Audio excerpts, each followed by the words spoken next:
হ্যাঁ, বেরিয়ে যাও এখান থেকে। গার্ডরা, ওদের দুজনকে বের করে দাও, আর আজকের পর ওরা যেন এখানে দেখা না দেয়। এই বলে নীল রাগে নিজের কেবিনের দিকে যেতে লাগল। কিন্তু হঠাৎ কেউ তার মুখে একটা প্রচণ্ড চড় মারল।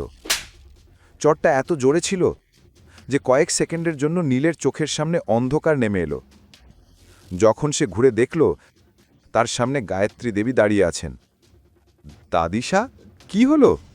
গায়ত্রী দেবীর মুখ রাগে পুরো লাল হয়ে গিয়েছিল। তাকে দেখে চারপাশের লোকজন তাদের নিজেদের কাজে ব্যস্ত হয়ে গেল। চুপ, একদম চুপ। এত কিছু ঘটার পরও তোমার পেট ভরেনি? এখন অফিসের লোকজনের সামনে তামাশা করছো? তোমার মগজ কি ঘাস খেতে গেছে? সরি দাদিশা, আমি রেগে গিয়েছিলাম, কারণ যে এটা করেছে আমি নিজেই তার হদিস বার করব। তাই তুমি চুপ করো, আর কিছু করবে না। আমি নিজেই চেয়ারম্যানের কাছে যাচ্ছি।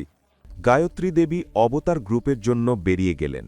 নীল নিজের গালে হাত রেখে অনেকক্ষণ সেখানেই দাঁড়িয়ে রইল। অন্যদিকে অবনী ও গৌতম গাড়ি নিয়ে বাড়ি ফেরার জন্য রওনা দিল। অবনী মনে মনে খুশিও ছিল, কিন্তু কোথাও না কোথাও গৌতমকে রাগে দেখে একটু অবাকও হয়েছিল। অবনী বলল, থ্যাংক ইউ নীল থেকে আমাকে। অবনী, আমি তোমার স্বামী। কেউ যদি তোমার বিরুদ্ধে কিছু বলে, আমি তাকে ছেড়ে দেব না, সে নীলই কেন না হোক। এই কথা শুনে অবনীর মুখে হাসি ফুটে উঠল। অবনী জিজ্ঞেস করল, একটা কথা বলো, যখন আমরা বিল্ডিংয়ের ভিতরে যাচ্ছিলাম তখন তুমি এত আত্মবিশ্বাসের সঙ্গে বলেছিলে যে আজ দাদিশা সত্যিটা সবার সামনে আসবে, আর আজ সত্যিটা সত্যি সবার সামনে চলে এলো। আমি বুঝতে পারছি না, তুমি কি আগেই সব জানতে? এই কথা শুনে গৌতম এক মুহূর্তের জন্য চমকে উঠল। আমার কিভাবে জানা থাকবে? হ্যাঁ, আমি শুধু নিশ্চিত ছিলাম যে এত বড় কোম্পানিতে কেউ এত সহজে হেরাফেরি করতে পারে না, আর সত্যিটা সবার সামনে আসা থেকে কে বা আটকাতে পারে। অবনী বলল, হ্যাঁ, ঠিক বলেছ। দুজনে কথা বলতে বলতে বাড়ির দিকে রওনা দিল। অন্যদিকে গায়ত্রী দেবী কন্ট্রাক্ট না পাওয়ার কারণ জানতে অভিনব গুপ্তর অফিসে পৌঁছে গিয়েছিলেন। গায়ত্রী দেবীকে সামনে দেখেই অভিনব সব কিছু বুঝে ফেলেছিল। বলুন গায়ত্রীজি। গায়ত্রী বললেন, আমি বুঝতে পারছি না আপনি কন্ট্রাক্ট বাতিল কেন করেছেন। নীলের ডিজাইনে কোনো ত্রুটি নেই, আমি নিজেই সেটা চেক করেছি। আপনি যদি এই প্রজেক্টটা ফিরিয়ে দেন তাহলে শুধু আগারবাল গ্রুপের নয়, আপনার কোম্পানিরও ক্ষতি হবে। এমন ডিজাইন আর কেউ দিতে পারবে না। Trust me. Trust you? আর কত মিথ্যে বলবেন আপনি গায়ত্রী দেবী? এই কথা বলে অভিনব টেবিলের উপর ফাইলটা রেখে চেয়ারে হেলান নিয়ে বসল, আর গায়ত্রী দেবীর চোখের দিকে তাকিয়ে বলল, আপনার লজ্জা করা উচিত। এত কিছু করার পরও আপনি আমাকে বোঝাতে এসেছেন। কমপক্ষে আপনার বয়সের তো মর্যাদা রাখা উচিত ছিল। অভিনবর কথা শুনে গায়ত্রী দেবী চুপ হয়ে গেলেন। আজ প্রথমবার অবতারের ইতিহাসে তিনি এমন অপমানিত হয়েছেন। অভিনব চেয়ার থেকে উঠে ঘড়ির দিকে তাকিয়ে বলল, আমি আপনাকে ছেড়ে দেব না। এই ভুলের শাস্তি আপনি নিশ্চয়ই পাবেন।